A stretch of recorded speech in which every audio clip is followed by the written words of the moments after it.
Allô tout le monde, je vais attendre quelques minutes, le temps de m'installer. Euh, Si quelqu'un se joint, s'il vous plaît, me dire si vous m'entendez. Donc, je fais un test ce soir. J'utilise la fonction de vidéo en direct dans les groupes à partir de mon ordinateur. D'habitude, je suis toujours sur mon téléphone. Euh, donc, j'ai aucune idée si ça fonctionne bien sur l'ordinateur, si le son est bon. Je vais attendre encore un petit peu, voir s'il y a des personnes qui se joignent. Là, j'ai aucun moyen de savoir si ça fonctionne.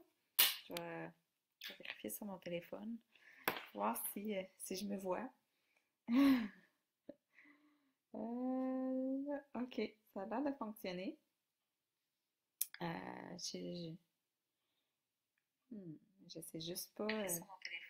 Ok, je sais juste pas si le son est bon, là. Si je m'écoute, ça fait une espèce de retour de son. Donc, j'ai donné cette conférence-là mercredi passé à la Pocatière. C'est une conférence que j'ai adaptée, en fait, d'une conférence à laquelle j'ai assisté à Montréal avec Nature Sunshine en avril passé, qui elle-même a été un peu inspirée d'une conférence de Dr. Jay Vanden Heuvel, qui vient chaque année nous donner des conférences au congrès de Nature Sunshine. Il est juste incroyable. C'est le spécialiste du microbiote. Donc, vous êtes tombé dans la bonne compagnie pour ça. Nature Sunshine a vraiment a tout ce qu'il faut pour s'occuper de notre microbiote.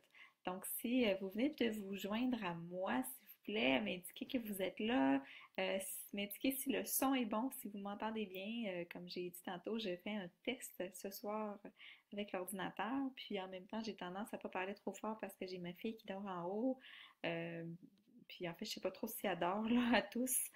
Donc, je vais pas la réveiller non plus. Je vais l'empêcher de s'endormir. Donc, j'apprécierais beaucoup si quelqu'un pouvait me mettre un commentaire. Merci Marie-Claude, salut! Donc, si jamais vous trouvez que le son est comme ma voix est pas assez forte, juste à me le dire, soit que je parlerai plus fort ou je mettrai mes écouteurs pour avoir le micro. Donc, comme je disais, c'est une conférence que j'ai donnée en salle la semaine passée, que j'ai montée à partir de conférences auxquelles j'ai assisté moi-même. Donc, j'avais appelé la conférence Le secret caché du microbiote, les 4 clés pour renverser la vapeur. Donc, ça va être un petit peu différent ce soir, c'est certain, de ce que j'ai donné en salle, parce que d'habitude, j'ai un PowerPoint, j'ai des images. Donc là, il va falloir imaginer les images parce que je ne peux pas rien mettre à l'écran autre que moi. Donc, je vais faire appel à votre imagination. Donc, cette conférence-là, d'habitude, elle dure à peu près 1 heure. Fait que je ne sais pas si ça va durer à peu près le même nombre de temps. C'est sûr que d'habitude, je suis interrompue. Là, je vais voir si vous avez des commentaires, des questions. N'hésitez pas à mesure, je pourrai répondre. Donc, le microbiote, ça fait pas longtemps qu'on entend parler de ce mot-là. C'est assez récent dans les études, mais en réalité, c'est une thématique qui est vieille comme le monde. Euh, En fait, Hippocrate, entre 460 et 360 avant Jésus-Christ, lui, il étudiait la santé, puis à la fin de sa vie, il a dit que toutes les maladies commençaient dans l'intestin. Donc ça fait longtemps que ça a été établi, mais la médecine a laissé ça de côté un peu, mais on a tendance à y revenir présentement. Pendant de nombreuses années, le microbiote, on appelait ça flore intestinale. Et le mot a changé, flore intestinale, parce qu'on s'est rendu compte que ça décrivait pas bien la réalité, parce que les bactéries ne sont pas juste dans l'intestin, elles sont partout en nous. Donc, flore intestinale, c'était trop restreint comme terme. Donc, maintenant, on parle davantage de microbiote. Le microbiote, qu'est-ce que ça signifie? Micro signifie petit, vie, euh, biote signifie vie, donc microbiote signifie la petite vie. Donc, c'est la petite vie qui se trouve dans nos intestins. Donc, ça grouille dans nos intestins de bactéries. On entend aussi parfois le mot microbiome. Donc, microbiome, c'est l'habitat du microbiote, ou je devrais plutôt dire des microbiotes. Le microbiome, en fait, c'est notre corps. Et notre corps est l'habitat de nombreux microbiotes. Donc, la bouche, la gorge, le nez, la peau, le vagin chez la femme, ce sont tous des microbiotes différents. Donc, c'est comme tous des écosystèmes différents. Donc, quand je suis en conférence, je demande toujours la question combien de bactéries se trouvent dans votre corps? Combien vous pensez qu'il y a de bactéries dans votre corps?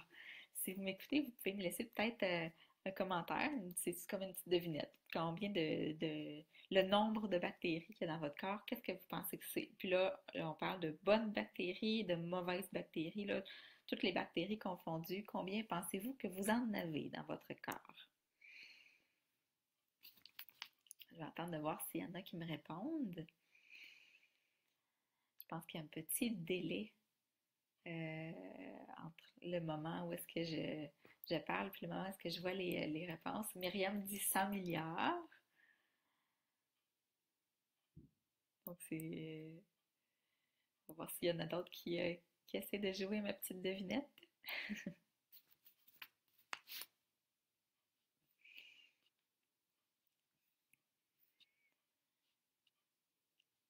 500. 500 Marie-Josée. 500 bactéries ou 500 000, 500 milliards?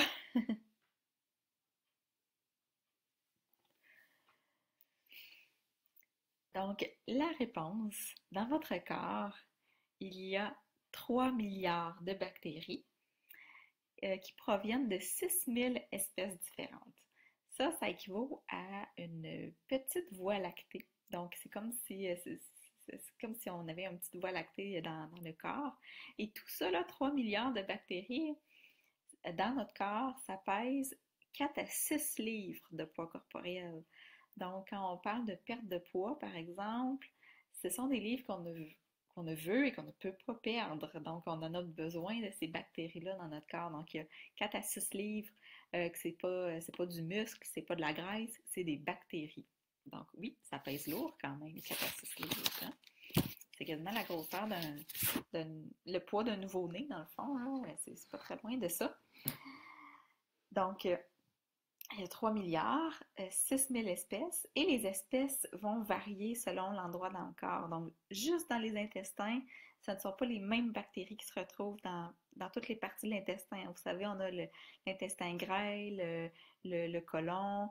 Donc, chacune des parties de l'intestin possède ses propres espèces de bactéries. Dans la gorge, ça va être d'autres espèces. Sur la peau, ça va être autre chose. Dans la bouche, ça va être autre chose. Donc, il y a différentes sortes de bactéries.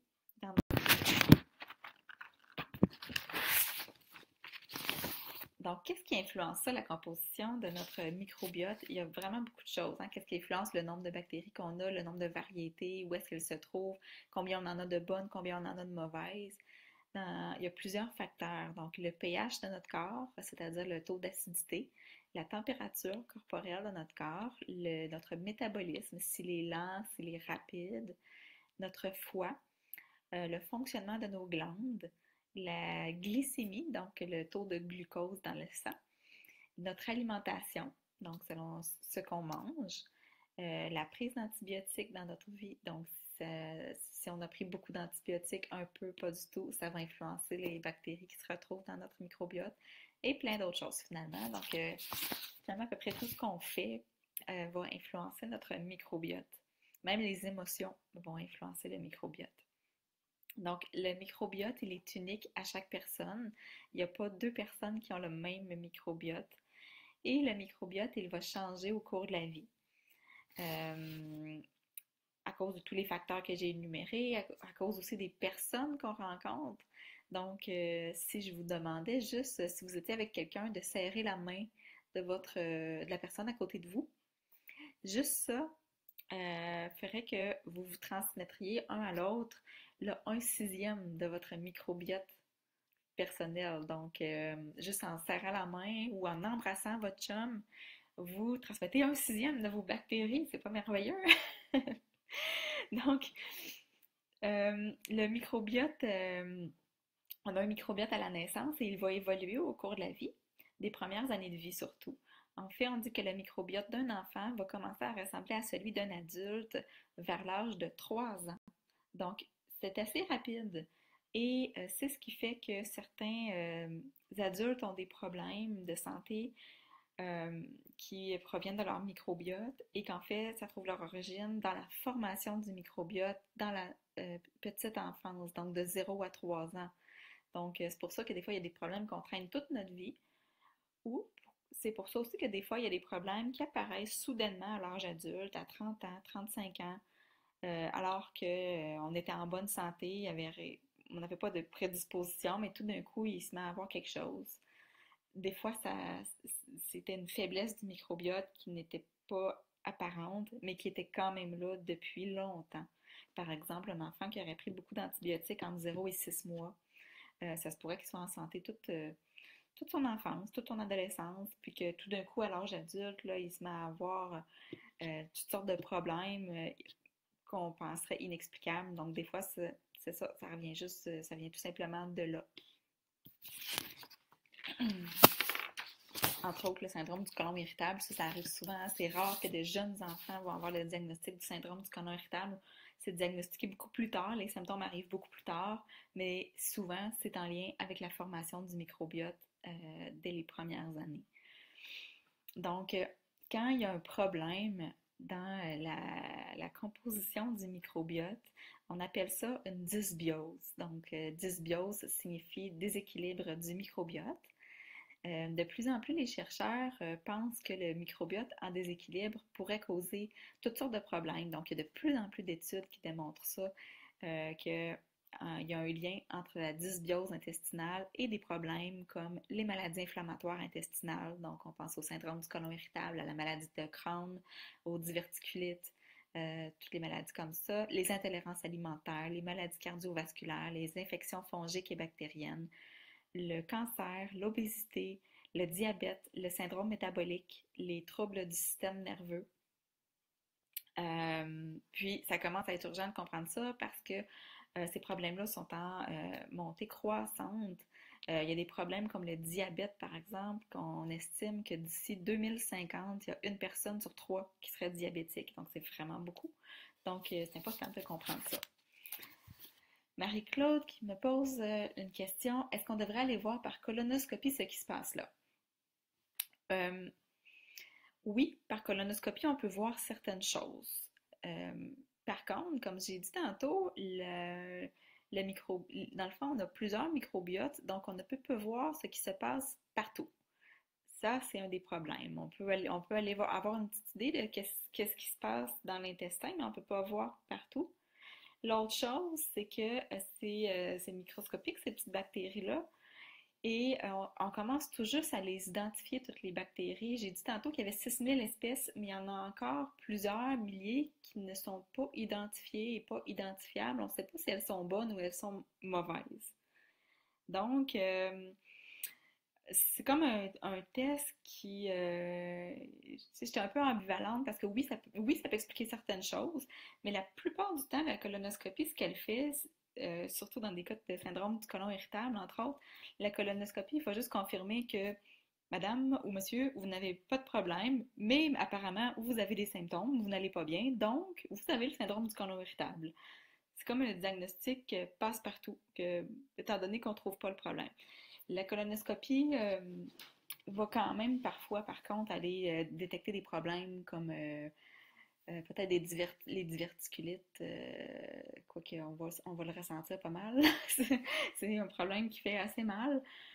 La maladie de Crohn, que peut-être qu'une colonoscopie peut aller détecter, mais c'est un test assez invasif. Puis, personnellement, moi, j'attendrais pas après une colonoscopie pour faire quelque chose, pour agir. Si j'ai des symptômes, je me sens pas bien, j'attendrai pas après un diagnostic quelconque pour, pour, pour me sentir mieux, pour faire quelque chose qui va me faire me sentir mieux. Puis c'est ça que je vais parler dans la vidéo ce soir. Qu'est-ce qu'on peut faire pour changer le microbiote pour qu'il soit plus en équilibre? Parce que quand il est plus en équilibre, là, on commence à se sentir mieux, puis les symptômes commencent à disparaître. Donc, parce que, tu sais, dans un sens, ça sert à rien d'avoir un diagnostic juste pour avoir un diagnostic si après ça, on ne sait pas quoi faire. Puis en naturopathie, ben, on travaille avec les symptômes. On n'a pas besoin de savoir c'est quoi le diagnostic, que ce soit une maladie inflammatoire intestinale ou pas. Moi, ce que je veux, c'est que tu n'aies plus mal au ventre, que tu te gères bien, que tu élimines. Fait que peu importe le nom du diagnostic, ça peut juste, pour certaines personnes, c'est rassurant, mais en réalité, il faut se demander c'est quoi le but ultime. Puis le but ultime, c'est de se sentir bien, d'avoir plus d'énergie, de bien digérer. Fait que ça changera pas vraiment les recommandations de produits dans ce temps-là. Fait que voilà, c'est un test quand même invasif. Beaucoup la colonoscopie, c'est pas si agréable que ça à vivre. Fait que c'est un choix. C'est un choix personnel. Il y en a qui vont vouloir le faire pour soit éliminer des doutes ou des hypothèses. En même temps, moi je dis tout le temps que les diagnostics sont pas fiables à 100%, fait que ça veut pas dire que si le test donne rien, que finalement il n'y a rien. Si on se sent pas bien, on se sent pas bien. C'est ça. Donc, c'est ça. Ben, peut-être qu'après la vidéo de ce soir, vous allez comprendre des nouvelles choses aussi qui vont vous permettre de prendre action et d'aller plus loin euh, sans nécessairement avoir besoin de ces tests-là. Donc, si on parle du nombre de...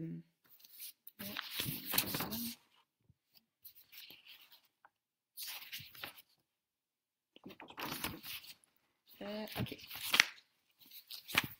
Excusez. Il y a un lien entre le cerveau et les intestins aussi, hein. On entend souvent dire que les scientifiques appellent les intestins le deuxième cerveau. Ça, on va en entendre de plus en plus parler parce que les études là-dessus sur le lien entre le système nerveux et les intestins sont en train d'exploser, là, surtout du côté anglophone. Ça s'en vient du côté francophone de plus en plus aussi. Donc, les études démontrent que le microbiote intestinal peut avoir une influence significative sur certaines formes de psychose, sur l'humeur, sur le comportement. Euh, il y a des recherches aussi qui démontrent qu'une exposition à des événements stressants a une influence sur le microbiote, avec des effets à court et à long terme. Ça, c'est pas compliqué dans le fond. Là, je parle des recherches, d'expériences, mais je suis certaine que vous avez tous déjà fait cette expérience-là, un événement stressant, une mauvaise nouvelle qui vous arrive, euh, quelque chose qui vient causer un choc au système nerveux et que dans les heures qui suivent, parfois même instantanément, vous avez mal au ventre ou peut-être une diarrhée dans les heures qui suivent, une diarrhée nerveuse qu'on va appeler. Donc, oui, les émotions vont vraiment influencer la digestion et ça, on le vit tous.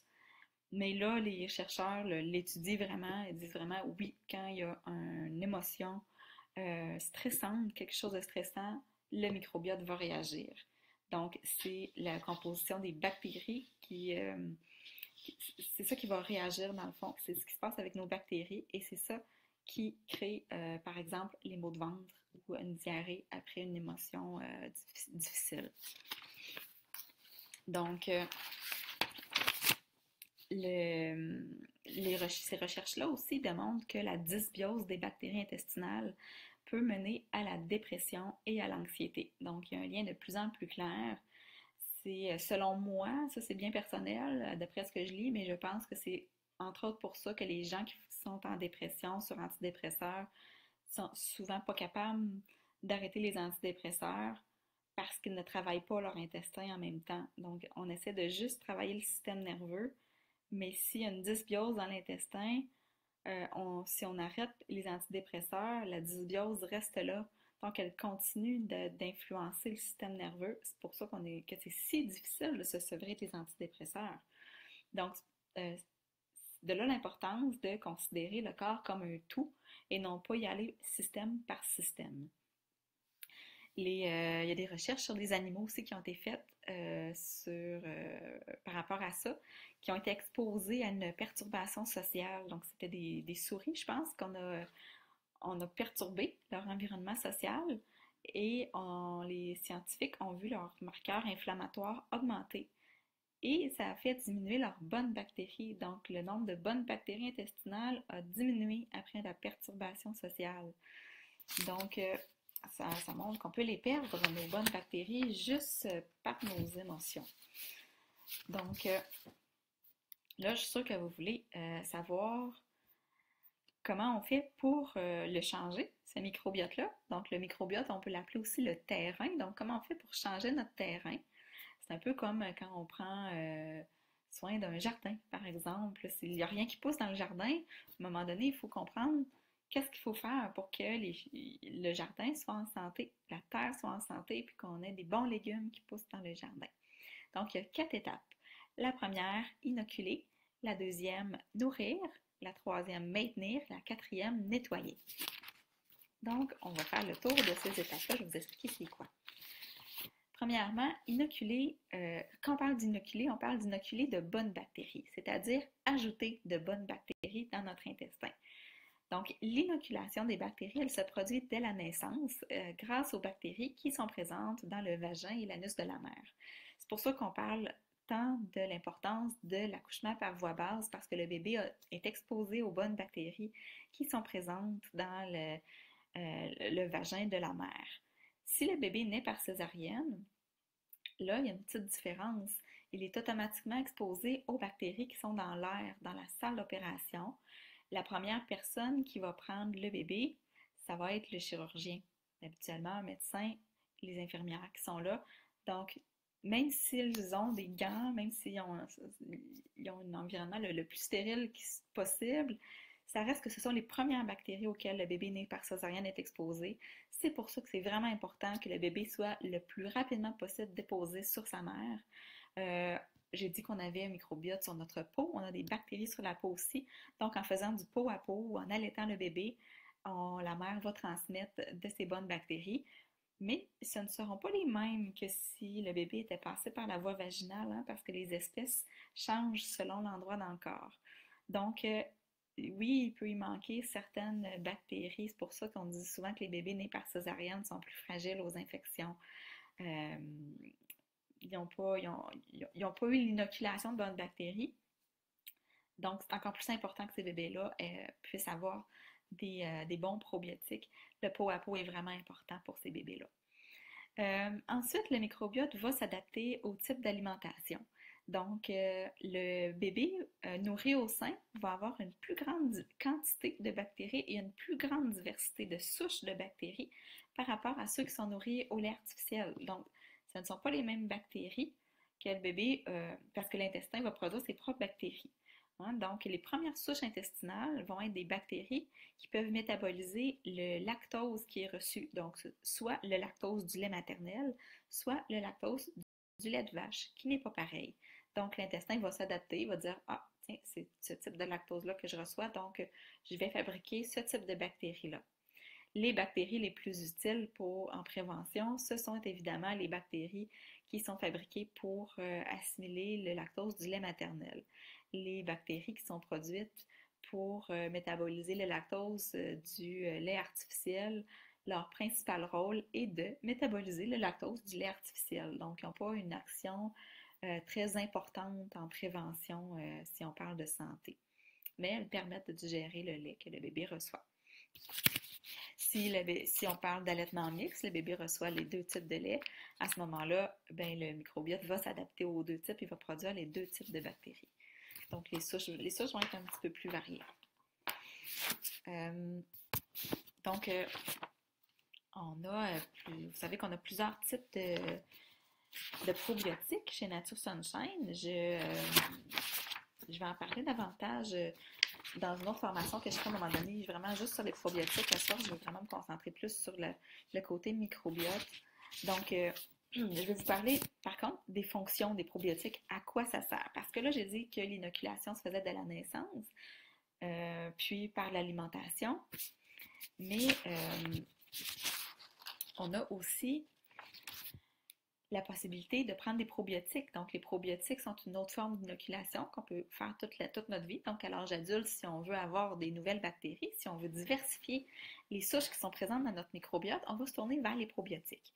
Leur fonction aux probiotiques, c'est de stimuler le système immunitaire, réduire les allergies, réduire l'inflammation, améliorer le transit intestinal, réduire les flatulences, les gaz et le ballonnement, fabriquer des vitamines, dont la vitamine K, qui est importante pour la coagulation sanguine, communiquer avec notre cerveau, produire des substances pour nourrir les cellules du côlon et prévenir la porosité intestinale. Donc, l'intestin poreux, quand on parle en anglais, on dit leaky gut.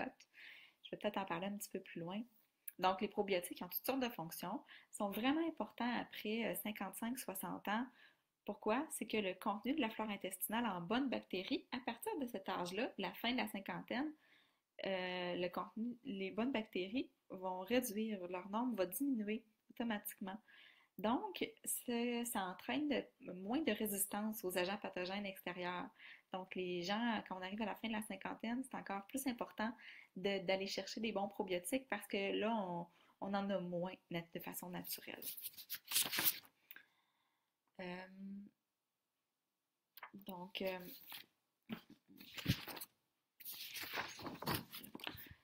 quand on parle d'inoculer de bonnes bactéries, dans le fond, probiotique, ça signifie pro-vie. Tous les aliments entiers et vivants peuvent nous apporter de bonnes bactéries. Donc, tout ce que vous mangez qui est vivant, des légumes, des fruits, des pousses, des germinations, tout ça, il y a des probiotiques dedans. Mais c'est bon aussi d'aller en chercher d'autres d'aller en chercher un supplément pour en avoir suffisamment, puis avoir différentes souches. Je veux vous mettre en garde, par contre, sur le marketing d'aliments enrichis en probiotiques. Ça, c'est la grosse mode depuis quelques années, hein. Dans l'alimentation, on a toujours des modes qui sont en lien avec ce qui se passe en santé. Il y a eu la mode des produits allégés, les produits sans cholestérol. Euh, donc là, on est dans une phase enrichie en probiotiques. Il y a beaucoup de produits qui sont étiquetés avec des probiotiques. Donc, faites attention à ça parce que ce ne sont pas nécessairement des bonnes souches de bactéries. Donc, si on pense aux yogourts, qui sont les premiers qu'on a vu être enrichis en probiotiques, la concentration des bactéries dans les yogourts, elle est insuffisante. Même les yogourts qui sont enrichis en probiotiques, il n'y en a pas assez. Et les souches ne sont pas celles qui se retrouvent naturellement dans notre intestin. Notre corps ne sait pas trop quoi faire avec ces souches-là. C'est pas celles qui sont produites naturellement. En plus, les yogourts commerciaux sont sucrés. Donc, pour avoir le nombre de bactéries dont on aurait besoin, il faudrait prendre deux petits contenants de yogourt individuels. Mais deux contenants de yogourt individuels, c'est comme beaucoup de sucre pour rien. Donc, finalement, c'est préférable de se tourner vers des suppléments qui n'ont pas de sucre dedans, tant qu'à ça. Il y a les kéfirs, les kombucha aussi, qu'on entend de plus en plus que les gens prennent ça pour avoir leur dose de probiotiques. Ça aussi, c'est à faire attention parce que même si c'est quand même des aliments santé, le kéfir, le kombucha, euh, ce sont des probiotiques liquides qu'on va retrouver là-dedans, ce sont des produits liquides. Et pour qu'un probiotique liquide soit efficace, il doit être consommé à l'intérieur d'une semaine suivant la date de fabrication du produit. Donc, si vous allez acheter un kombucha à l'épicerie pour avoir vos probiotiques, il faut que le kombucha ait été fabriqué il y a moins d'une semaine. Ça me surprendrait dans la majorité des cas que le kombucha vienne juste d'être fabriqué en épicerie. Et s'il reste dans votre frigo pendant 4 jours avant que vous le buviez, il y a plus les probiotiques sont plus vraiment efficaces. Donc, c'est plus vraiment une bonne solution pour avoir votre dose de probiotiques. Et finalement, dans les produits alimentaires, la survie des bactéries, particulièrement des bifidobactéries qui sont très importantes, elle est très difficile dans les produits alimentaires. Souvent, c'est un environnement trop acide pour la bactérie, donc il ne reste pas vivant. Donc finalement, vous absorbez des probiotiques, des bactéries mortes. Ça ne sert pas à grand-chose. L'autre chose qu'on voit beaucoup, c'est le nombre de souches. Il y a beaucoup de produits, même dans les suppléments, où les compagnies se vendent qu'ils ont 50 milliards de probiotiques, puis on a l'impression que parce que c'est beaucoup, c'est bon. Ce qui arrive, en fait, c'est inutile d'avoir trop de milliards de probiotiques. C'est préférable d'avoir une diversité des souches, donc d'avoir plusieurs sortes de souches plutôt qu'une seule souche, une seule sorte de souche, mais en très grande quantité. Et c'est important d'avoir des prébiotiques, donc d'avoir 50 milliards de probiotiques sans prébiotiques dans le produit, ça ne sert pas à grand-chose parce que les prébiotiques vont nourrir les bactéries. S'il n'y a pas de prébiotiques, on n'a pas des bonnes bactéries en santé bien nourries. Donc, c'est important, j'en ai reparlé plus loin des prébiotiques, qu'est-ce que c'est. Et en réalité, les doses minimales de probiotiques pour une personne en santé sont de 1 million par jour de bactéries pour le petit intestin 10 millions par jour pour le gros intestin et 1 milliard par jour pour la réduction des risques. Donc, on est loin de 50 milliards. Hein? On parle de à peu près 2 milliards pour une personne en santé. Si on parle d'une personne malade, bien là, on va augmenter un petit peu la dose, mais on n'a pas besoin de se rendre à 50 milliards. Donc, ce qui est le plus important, c'est la qualité et la sûreté des souches et de varier, d'avoir une diversité. Donc, la deuxième étape, après l'inoculation de bonnes bactéries, c'est de nourrir notre microbiote. Comment on fait ça? Avec des prébiotiques. Donc, j'en ai parlé tantôt. Les prébiotiques, ce sont des fibres solubles non digestibles qui servent de nourriture aux probiotiques. Marie-Claude, dans le Bacillus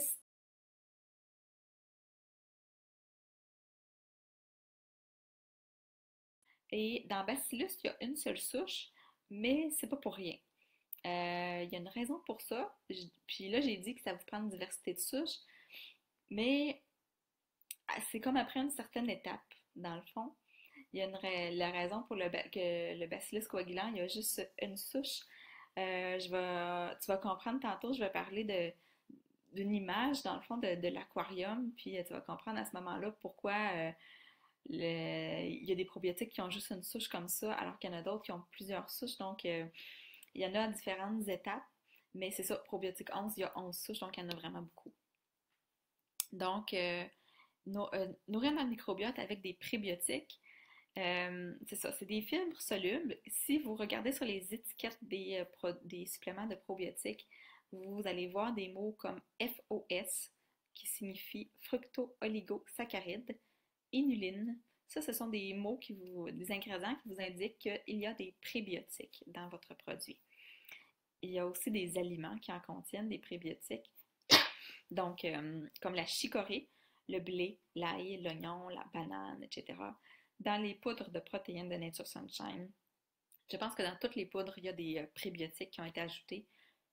Donc, ça nous assure de toujours en avoir. Mais dans tous nos suppléments probiotiques, il y en a aussi. Ce n'est pas le cas de tous les probiotiques qu'il y a sur le marché. Il y a des probiotiques qui ne contiennent pas de prébiotiques. Donc, ça signifie que les bactéries ne sont pas nourries à mesure. On a des produits aussi qui nous permettent de bien nourrir le microbiote. Il y a le Loclo chez Nature Sunshine qui est vraiment un excellent produit. Il contient 80% de fibres solubles et 20% de fibres insolubles. Donc, ça veut dire 80% de fibres qui sont de la nourriture pour les probiotiques. Le Loclo se fait en poudre, il me semble. Je pense qu'il se fait juste en poudre. Ouais, qui s'est mélangé dans une base de plantes antioxydantes protectrices. Il va absorber les toxines indésirables à éliminer. Ce qu'il va faire, le Loclo, son action principale, c'est qu'il va aller manger le cholestérol en excès. Il va l'emprisonner, le séquestrer, donc il va aller chercher ça pour mieux l'éliminer. Donc il va bouffer le cholestérol puis il le fait sortir du corps. Là, on parle du mauvais cholestérol, pas du bon cholestérol. Donc, il peut contribuer à abaisser le taux de cholestérol dans le sang et les taux de triglycérides et de sucre en excès. Puis ça, les gens le voient vraiment, là. Le Loclo régularise le cholestérol, c'est vraiment efficace. C'est une poudre qu'on va mettre dans un grand verre d'eau, puis on va boire le verre d'eau rapidement. Ce que ça va faire, c'est que ça va créer un gel pour celles qui connaissent les graines de chia. Ça fait un peu le même effet quand on met le chia dans l'eau, ça fait une espèce de gélatine. Donc le Loclo fait la même chose, sauf que la gélatine, on veut qu'elle se forme dans l'intestin, pas dans notre verre. C'est pour ça qu'on boit l'eau rapidement. Et là, il va se former une espèce de gélatine dans l'intestin qui ne restera pas prise là. Elle va absorber les mauvaises choses, les toxines, le mauvais cholestérol, tous les déchets qui sont pris là, qui n'ont pas d'affaires là. Évidemment, il faut boire beaucoup quand on prend du Loclo parce qu'on ne veut pas que ça reste là. Il faut encourager ça à sortir. On a aussi le jus d'aloe vera qui nourrit très bien le microbiote. Le jus d'aloe vera, c'est une bonne source de fibres solubles, donc une bonne source de prébiotiques, de nourriture pour nos bonnes bactéries. Le jus d'aloès, il est très riche en nutriments. Il n'a aucun effet laxatif ou irritant, donc c'est très doux. Ça ne causera pas de diarrhée violente. c'est cicatrisant pour l'intestin. Donc, l'aloès va réparer toutes les micro-fissures qu'il peut y avoir sur l'intestin. Va aussi aider à empêcher l'inflammation de s'installer. Ça va favoriser le mouvement intestinal régulier. Et ce que ça va faire, le jus d'aloès, c'est que ça va donner du volume aux selles et les aider à glisser. Donc, il ne faut pas avoir peur quand je dis de donner du volume aux selles, ça ne créera pas des selles qu'on n'est pas capable d'éliminer parce qu'elles sont trop grosses. Donc, ça permet d'avoir des selles bien formées, bien moulées, qu'on est capable d'éliminer facilement sans forcer parce qu'elles glissent bien. Puis on n'a pas l'impression nécessairement qu'il en reste après, qu'on n'a pas tout éliminé. Donc c'est ça l'utilité du jus d'aloès. Donc ce qu'on fait, dans le fond, en nourrissant notre microbiote, c'est qu'on crée un équilibre. Plus notre microbiote il est varié, moins on va être sujet à développer de l'inflammation chronique, de la résistance à l'insuline, de l'obésité ou un excès de cholestérol dans le sang. Donc, j'ai dit plus tôt là, que quand on a une dysbiose, il y a plein de problèmes qui peuvent arriver. D'ailleurs, les gens qui sont allergiques à tout, qui sont intolérants à tout, c'est comme évident que leur intestin il est en dysbiose, leur microbiote est en dysbiose. Pourquoi ils sont allergiques à tout? C'est simplement parce qu'ils n'ont pas les bonnes bactéries pour digérer ça.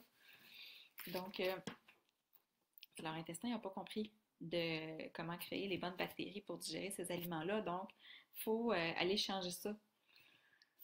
Donc, on est rendu à la troisième étape. Maintenir un milieu propice à la survie des probiotiques. Donc, pour faire ça, donc j'ai dit que le microbiote changeait en fonction de ce qu'on mange. On entend souvent un proverbe qui dit vous êtes ce que vous mangez. En réalité, c'est pas tout à fait exact. Ce qui serait plus exact, ce serait de dire vous êtes ce que vos microbes mangent, ce que vos bactéries mangent. C'est ça qui change.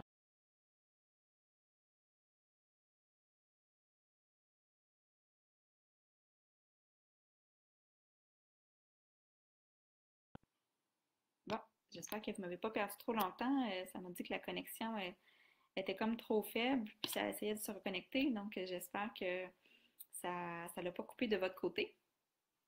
Donc, si je continue, c'est ça, votre microbiote dépend de ce que vous mangez. Euh, Merci Lise, c'est de retour, super. Donc, j'ai dit aussi tantôt que le système nerveux allait être influencé selon la composition du microbiote. Donc, si on parle de neurotransmetteurs, par exemple, 95% de la sérotonine et 50% de la dopamine qui sont produits par les cellules nerveuses de l'intestin. Donc, ça, c'est transmis c'est produit dans l'intestin et c'est ce qui fait, c'est ce qui influence la façon dont votre système nerveux réagit. Il y a 200 millions de neurones dans notre intestin qui vont échanger des informations avec le cerveau. Donc, vraiment, là, quand on dit que tous les problèmes se trouvent dans l'intestin, ben oui, c'est ça. Tu sais, même les problèmes qui ont plus un lien avec le cerveau, la concentration, l'humeur, finalement, ça trouve son origine dans l'intestin. Donc,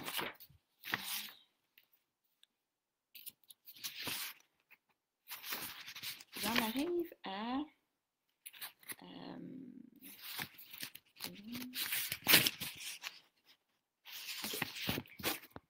Quand on parle de maintenir un milieu propice à la survie des probiotiques, j'ai une image pour expliquer ça que j'ai apprise en conférence avec Dr. J. C'est l'image qu'il utilise tout le temps. Donc, d'habitude, je peux avoir des photos, mais là, je vais vous demander d'imaginer un aquarium dans lequel vous avez des poissons. Donc, imaginez que vous êtes allé vous acheter un aquarium avec des beaux poissons, là, c'est super beau, vous avez mis des belles décorations, l'eau est super belle. Vous le mettez dans votre salon, sur une tablette, puis vous le laissez là, puis vous le regardez. C'est juste ça que vous faites. Qu'est-ce qui va arriver à votre aquarium? Donc, si on laisse l'aquarium comme ça, juste à le regarder, sans jamais s'en occuper, qu'est-ce qui va arriver à l'aquarium et aux poissons? Ben, l'aquarium va salir. Euh, l'eau va devenir vraiment brouillée. Les déchets vont s'accumuler parce que les poissons, ça crée des déchets. Hein? Donc, les poissons qui vont éliminer ce qu'ils mangent, ça va rester dans l'eau. Donc, les poissons vont s'intoxiquer, vont devenir malades, éventuellement, ils vont mourir. Donc, c'est ça que je veux dire quand je veux dire maintenir un environnement propice. Parce que maintenant, imaginez que là, votre aquarium est tout sale. Vos poissons sont à moitié morts ou morts dans l'eau, vous les laissez là. Mais là, vous voulez d'autres poissons. Fait que là, vous allez vous chercher d'autres poissons super beaux, en santé. Vous les mettez dans votre aquarium. Qu'est-ce qui va arriver à vos nouveaux poissons? Probablement le même sort, hein? Ça va juste créer plus de déchets. Ces poissons-là vont être malades à leur tour, vont s'intoxiquer, vont mourir. Puis là, on va aller chercher encore d'autres poissons. Faut que je pourrais continuer encore longtemps. Tant que vous ne nettoyez pas votre aquarium, vos nouveaux poissons ne survivront pas. Donc, imaginez que les petits poissons, ce sont des bactéries probiotiques. OK? Donc, si vous prenez des bactéries probiotiques, vous les mettez dans un aquarium propre, et là, ça va survivre. Mais si vous les mettez dans un aquarium qui est déjà plein de déchets, qui est déjà encrassé, puis qu'il y a déjà plein de bactéries mortes là-dedans, des cellules mortes, bien là, vos nouvelles bactéries, elles ne survivront pas. Elles ne vous aideront pas parce qu'elles ne survivront pas dans cet environnement-là. Donc, ce qui est important, c'est de passer par une étape de nettoyage pour maintenir l'environnement propice à la survie des probiotiques. Là, je sais qu'il y en a qui sont sûrement j'ai pas fait ça du nettoyage, il n'est pas trop tard, il n'est jamais trop tard. Puis je vais vous dire, dans le fond, c'est pas un ordre en particulier, là. Je vais en venir à ça. Mais je veux vraiment que vous compreniez bien cette analogie-là avec l'aquarium. C'est ce qui peut se passer aussi quand on rajoute des nouveaux poissons dans un aquarium sale, donc des nouveaux probiotiques dans un intestin qui est encrassé. Ben là, il peut se passer une guerre civile. Soit que les poissons vont se chicaner pour la nourriture, parce que là, vous rachetez des nouveaux poissons avec des poissons malades, fait que là, ils vont se chicaner, ou bien il n'y a juste pas de place. Il y a trop de poissons morts, fait qu'il n'y a pas de place. Ce que ça crée dans votre ventre, c'est des maux de ventre, des ballonnements, de la constipation. C'est ce qui explique que certaines personnes, quand elles prennent des probiotiques, elles constipent. Donc, c'est pas parce qu'elles prennent des probiotiques qu'elles vont constiper, c'est parce qu'il n'y a pas de place pour ces nouveaux probiotiques-là dans l'intestin. L'intestin, il est trop sale, l'aquarium est trop sale. Donc, il faut faire de la place pour les nouvelles bactéries. Et c'est pour ça que des fois, de rajouter des probiotiques avec plein de souches comme probiotique 11, ça arrive des fois, si ça crée de la constipation ou des maux de ventre, c'est parce qu'il manquait de place pour autant de bactéries différentes. Le village est plein, l'aquarium est plein. C'est pour ça aussi, je reviens à ce que je disais tantôt sur mon 50 milliards de souches, pour ça qu'on n'a pas besoin de 50 milliards de bactéries. Parce que 1 milliard va suffire si la flore est belle. Donc, si l'aquarium est tout beau, 1 milliard, ça va être en masse suffisant. Mais 50 milliards, ça ne sert à rien si c'est déjà surpeuplé de poissons morts, de bactéries mortes, donc, ou malades.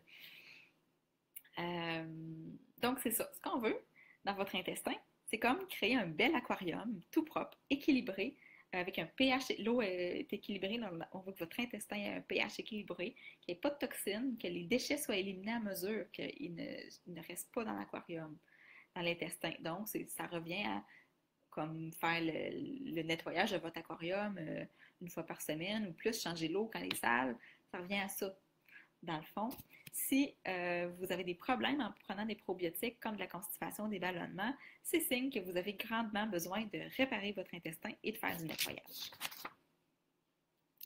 L'autre chose aussi qui est importante, c'est les antibiotiques. Les antibiotiques créent beaucoup de déchets dans l'intestin, ils vont altérer le microbiote et nous affaiblir.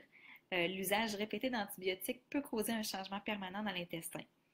Et j'ai dit tantôt que des fois, il y a des choses qui arrivent dans la première année de vie qui influencent l'âge adulte. Donc oui, la prise d'antibiotiques durant les 6 premiers mois de vie pourrait, entre autres, être associée à l'obésité infantile et à certains problèmes à l'âge adulte. Donc, j'ai parlé de pH un petit peu tantôt quand j'ai parlé de l'eau de l'aquarium. Donc, c'est la même chose dans notre corps. On veut un pH équilibré. Les gens qui font beaucoup d'acidité, dans le fond, on tue nos bactéries intestinales si on fait trop d'acidité. Des signes pour ça, faire trop d'acidité, des brûlures d'estomac, des reflux gastriques, de l'eczéma, euh, des champignons, euh, des indigestions fréquentes. Donc, ça peut être vraiment des signes qu'on fait beaucoup d'acidité. Du psoriasis, en fait, tous les problèmes de peau peuvent être un signe d'acidité. Donc, on va essayer de maintenir un pH équilibré. Donc, il y a plusieurs façons de le faire, mais un des bons moyens que je pense que vous connaissez pas mal toutes maintenant, c'est la chlorophylle. La chlorophylle aide à maintenir un pH équilibré parmi ses nombreuses utilités et va aider à assainir le tube digestif. Donc, j'ai parlé aussi tantôt de l'intestin poreux. L'intestin poreux, dans le fond, ça mène à l'inflammation. Et l'inflammation est à la base de presque toutes les maladies. L'intestin poreux, là, dans le fond, c'est comme Marilyn l'expliquait en conférence l'autre jour. Je ne me souviens pas exactement des mots qu'elle utilisait, mais elle comparait ça comme un terrain de tennis, un filet de tennis.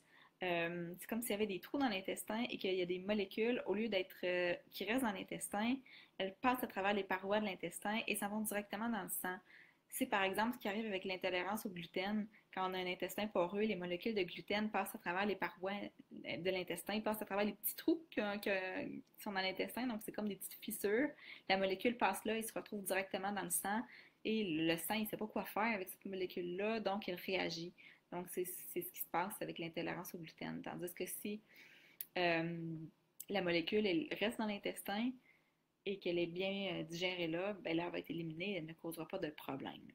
Donc, c'est pourquoi c'est important de réparer l'intestin poreux de diverses façons. Les principales choses qui vont aider à réparer l'intestin poreux, donc à refermer ces petits trous-là, c'est de prendre suffisamment de protéines. Donc, les protéines sont vraiment importantes dans la restructuration des tissus. Donc, quand on veut refermer des tissus ensemble, ça nous prend des protéines et des minéraux.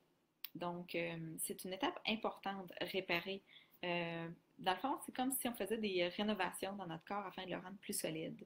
Donc, ce qui arrive là, c'est justement si on rajoute des probiotiques dans notre intestin et qu'on n'a pas réparé l'intestin, ben, les molécules qui passent à travers les trous, ils vont continuer de passer à travers les trous même si on a rajouté des probiotiques. Donc, ils vont continuer de créer des problèmes. Donc, c'est pour ça que, oui, on veut racheter des probiotiques, mais on veut aussi réparer ça, ces petits trous-là, pour arrêter que les molécules sortent.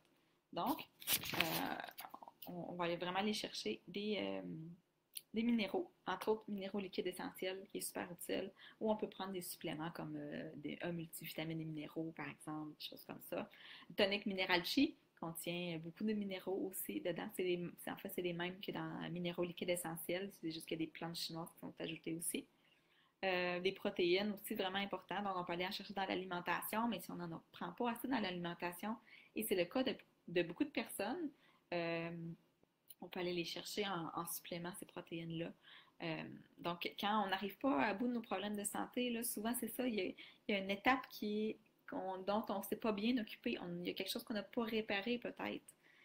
Euh, donc, c'est ça, il faut que les protéines soient facilement assimilables. Donc, ça va être des protéines végétales, de soya, de pois jaunes, ça pourrait être des protéines de petit lait, parce que juste prendre des protéines, par exemple, dans la viande rouge, sont beaucoup plus difficiles à assimiler par le corps. Donc, ce ne sont pas elles qui vont favoriser le plus la réparation des tissus. Donc, les protéines vont aider à réparer vraiment à peu près tous les systèmes, y compris l'intestin qui est enflammé, les descentes d'organes, les faiblesses des vaisseaux sanguins, des muscles, des articulations. Et les minéraux, eux aussi, c'est important de les prendre sous une forme bien assimilable. Ils vont solidifier la paroi de l'intestin, les os, les tissus conjonctifs, les muscles. Vont contribuer à fabriquer les neurotransmetteurs, les hormones et toutes les protéines dans notre corps. Donc, des fois, il ne suffit pas juste de se tourner vers l'alimentation. Des fois, il faut aller chercher comme des surplus. C'est des surplus alimentaires en supplément, mais des fois, ils sont nécessaires. Donc, quand justement, là, on n'arrive pas à bout de nos problèmes, c'est parce qu'il faut en prendre plus, peut-être, là, puis qu'on n'est pas capable, juste avec l'alimentation, d'y arriver. Donc, justement, on arrive à la quatrième étape, nettoyer le terrain. Donc, qu'est-ce qu'on fait pour nettoyer le terrain? Bien, le meilleur nettoyage, c'est au quotidien. Hein? C'est comme dans votre jardin. pas mal le mieux d'enlever les mauvaises herbes à mesure que d'attendre après un mois, puis que là, il y en a plein, puis on a envie de mettre le feu dans le jardin pour enlever toutes les mauvaises herbes. Donc, si on les enlève à mesure, euh, là, on fait un bon nettoyage. Donc, pour faire un bon ménage, ça prend un balai et un porte-poussière. Donc, c'est comme dans la maison, hein, on veut le balai pour enlever le gros, puis on veut le porte-poussière pour aller chercher dans les petites craques. Tu sais, là, aller tout chercher ce qu'il y a. Donc, les fibres solubles, j'en ai parlé tantôt, comme ce qu'on trouve dans le Loclo, dans le jus d'aloès, c'est le porte-poussière. C'est ça qui va aller chercher tout ce qui est amassé dans les petites craques. Tu sais, comme dans les vieux planchers dans les maisons, il y a des craques entre les planches, ça se ramasse plein de poussière là. Mais c'est pareil dans votre intestin, il y a des petites craques là, puis là, il se ramasse des résidus là. C'est pas tout le monde qui. Ben, en fait, personne n'est capable d'éliminer ça naturellement. Il y a des choses qui se ramassent là, et selon le nombre de déchets que vous produisez qui restent là, on va aller les enlever, ces déchets-là qui sont pognés dans les craques. Donc, ça vous prend des fibres solubles. Puis les fibres solubles vont donner du mouvement, elles vont permettre de jeter la poussière dehors. Donc, c'est ça, le low-clo, le jus de l'ail, ça permet d'enlever ça des craques et de sortir ça dehors. Euh, les balais, dans le fond, pour enlever le gros, ça, c'est les programmes de nettoyage. Les, les- on les vend surtout en boîte là, chez Nature Sunshine. Là, il y a plusieurs capsules par sachet. Par exemple, le Clean Start, le Tiawe Pack, le Détox de base, le Candida Clé Parapack. Ce sont tous des programmes de nettoyage, donc c'est tous l'équivalent d'un gros balai. Euh, donc, si vous avez besoin d'informations pour savoir c'est quoi la bonne détox pour vous, par laquelle commencer, vous pouvez me contacter ou contacter Guylaine si c'est votre marraine, on va pouvoir vous aider là-dessus. Donc, mais c'est pour ça que sont importantes les détox. Donc, c'est pour ça que c'est important d'aller en choisir une. Donc, selon l'inflammation qui est dans votre intestin, on va se diriger vers une ou l'autre. Donc, il y en a des plus douces, il y en a des plus progressives. Il y en a que des personnes qui n'ont pas de problème d'intestin vont bien tolérer en partant. Donc, on faut choisir la bonne en partant. Donc, l'utilité des programmes de nettoyage, c'est de venir en soutien aux organes comme le foie et l'intestin. Dans le fond, ça ne travaille pas à la place du corps. Ça aide le corps à éliminer lui-même tout ce qui est indésirable dans le corps. Donc, ça va aider le foie à faire son travail, ça va aider les intestins à faire leur travail, à éliminer les cellules anormales ou cancéreuses, les radicaux libres, les toxines, les métaux lourds, etc. Donc, les programmes de nettoyage, c'est pas comme un lavement, là. C'est pas comme un lavement de l'intestin qui donne la diarrhée, puis c'est vraiment pas ça. En fait, ça vient juste en soutien aux organes pour que le corps comme recomprenne que c'est temps d'éliminer, c'est le grand ménage.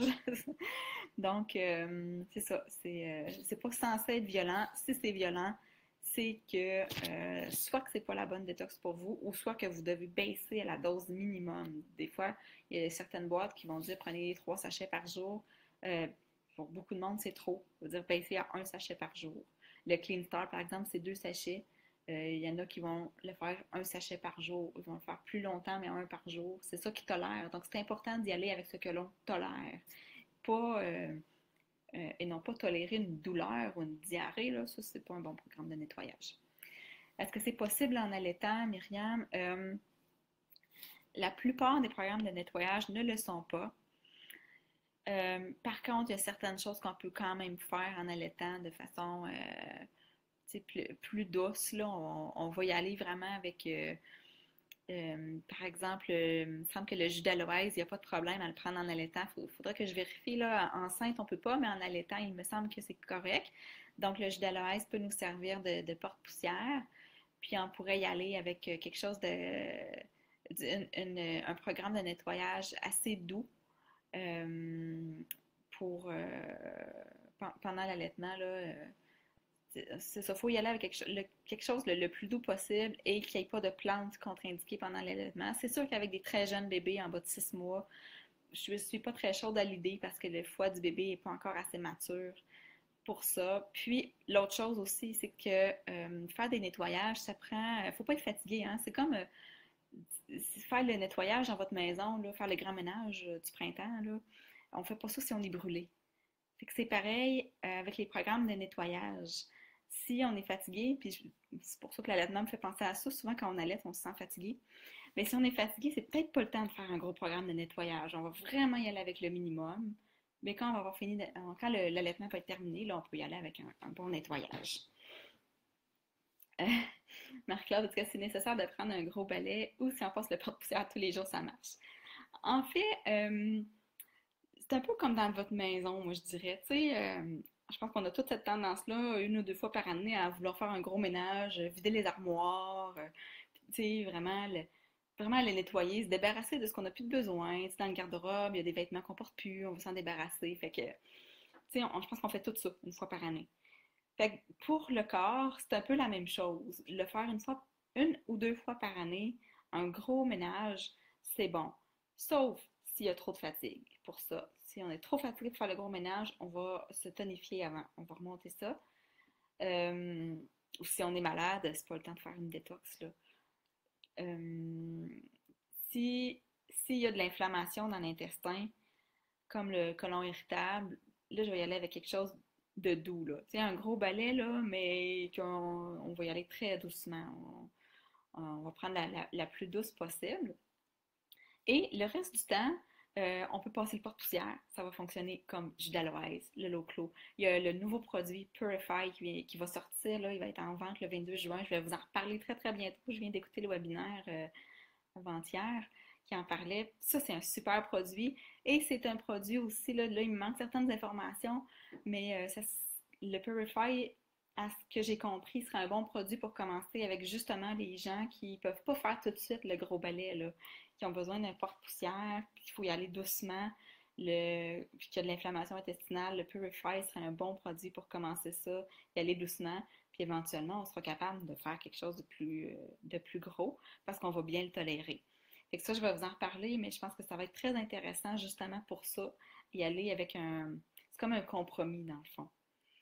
Euh, OK. Euh, donc, c'est ça que je voulais dire. Donc, c'est ça, c'est quand même utile, les programmes de nettoyage, mais c'est ça, il y a des temps pour les faire. Puis même dans l'année, on recommande de les faire soit au printemps ou à l'automne, parce que le reste du temps, c'est pas le temps. T'sais. Le temps des fêtes, c'est pas le temps de faire du nettoyage. Il y a comme trop de choses, on est trop fatigué. En plein été, c'est la même chose. En plein été, on va plus aller nourrir le système immunitaire. On va en profiter pour se tonifier, aller chercher de l'énergie l'été pour passer l'hiver ensuite. Donc, il y a des moments dans l'année aussi qui sont plus propices au nettoyage. Fait qu'entre ces moments-là, on passe le porte-poussière, puis c'est suffisant. Euh, Puis finalement, on commence par quoi? Je vous ai parlé de 4 étapes. Je vous dis, ben, les probiotiques, ça sert à rien, là, mais si on les met dans un aquarium sale, ben, il va manquer quelque chose. Si on répare pas l'aquarium, s'il est brisé, ben, finalement, on commence par tout en même temps. On n'y va pas une étape à la fois parce que tout est important, hein. C'est important de nettoyer l'aquarium, mais si on nettoie un aquarium puis qu'on le laisse vide, ben, ça ne servira pas à grand-chose. Fait que, on nettoie l'aquarium, on rajoute des probiotiques dedans. S'il est brisé, le filtre est brisé, on va aller le réparer. Fait qu'on répare l'intestin. Puis après ça, on s'assure qu'on le garde propre, en bon état. Fait qu'on prend des protéines, on prend des minéraux pour que ça reste un bon environnement pour nos bonnes bactéries intestinales, parce que qu'est-ce qu'on veut de nos bactéries? En réalité, c'est qu'elles se peuplent, elles se repeuplent, puis elles peuplent notre intestin et tous nos microbiotes partout dans le corps, elles soient plus importantes en nombre que nos mauvaises bactéries. C'est les mauvaises bactéries, elles, on ne veut pas qu'elles restent là, on veut qu'elles soient éliminées. Et pourquoi on ne ferait pas juste améliorer l'alimentation? C'est super bon à améliorer l'alimentation, puis je vous encourage tous à le faire. Manger sainement, c'est important. Mais juste faire ça, juste se dire, ben, je vais améliorer mon alimentation, puis tout va se régler, ça ne fonctionnera malheureusement pas. Parce que votre microbiote, il va rester quand même déséquilibré. C'est comme si vous aviez encore votre aquarium tout sale, avec des poissons morts dedans. Puis là, vous leur donnez une super bonne nourriture là, aux poissons malades. Ils restent dans un environnement toxique. Donc, juste changer l'alimentation, ça ne donnera pas les résultats que vous désirez. Parce qu'il faut retirer tout ce qui n'a pas d'affaire là, tout ce qui n'a pas d'affaire dans votre microbiote et réparer les dégâts.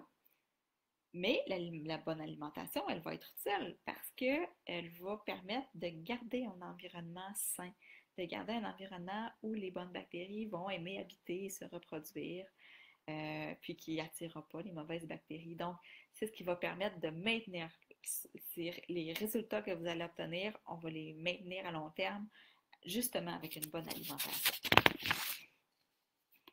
Donc, c'était pas mal ça, ma conférence. J'arrive à la fin. Euh, la- Dans le fond, le résumé de cette conférence-là, c'est que la prévention, elle a bien meilleur goût, hein, si on comprend, en faisant toutes ces étapes-là de façon continuelle, puis à un moment, là, ça fait beaucoup de choses que je vous apprends, hein, surtout pour des personnes qui n'ont pas beaucoup de connaissances sur la santé naturelle, ça fait énormément de choses à assimiler, puis ça alarme beaucoup. Mais en fait, c'est juste comme des habitudes à prendre au quotidien, puis à un moment donné, ça se prend tout seul, ça vient automatique, ces réflexes-là. C'est juste le coup de commencer, d'avoir confiance au programme de nettoyage, d'avoir confiance à ça, de comprendre comment le corps fonctionne. Et après ça, on fait juste continuer, puis on fait tout le temps de la prévention. C'est vraiment important. J'ai parlé du diabète au début de la conférence, que d'ici 2050, il y allait avoir une personne sur trois qui serait diabétique à ce rythme-là. Et genre, on parle encore, le symptôme numéro un du pré-diabète, donc ce qui vient juste avant le diabète, c'est qu'il y a zéro symptôme. Donc, on ne voit pas venir le diabète, il apparaît du jour au lendemain. Donc, je pense qu'il n'y a personne parmi vous qui a envie de vivre avec le diabète. C'est pas nécessairement quelque chose qui est facile à vivre.